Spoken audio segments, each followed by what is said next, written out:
Nagsimula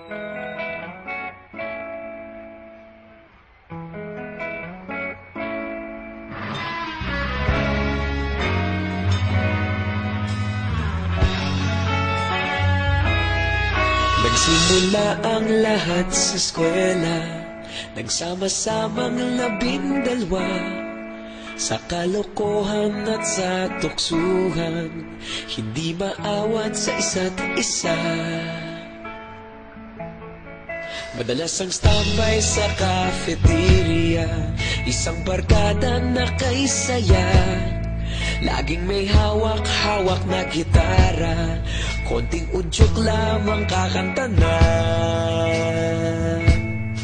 Kay simple lamang ng buhay noon, walang mabibigat na suliranin. Problema lamang laging kulang ang datong. Sana napunta ang panahon? Sana nga ba? Sana nga ba? Sana napunta ang panahon? Sana nga ba? Sana nga ba? Sana napunta ang panahon? Sa unang ligaw kayo'y magkasama, magkasabwat sa pambobola.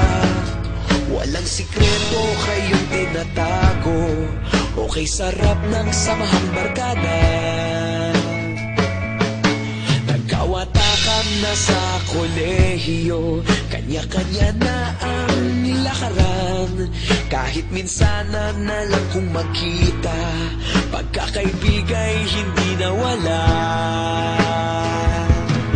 At kung saan na napadpad ang ilan, sa dating eskwela meron ding naiwan. Meron pa ng mga ilang nawala na lang, nakakamiss ang dating samahan. Sana nga ba? Sana nga ba? Sana nga bang barkada ngayon? Sana nga bang barkada ngayon?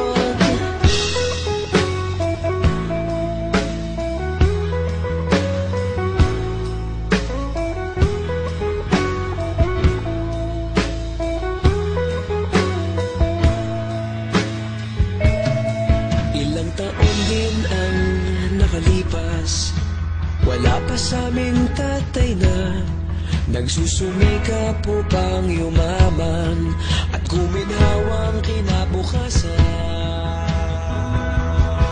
Paminsan-minsan kami nagkikita, mga naiwan at natira.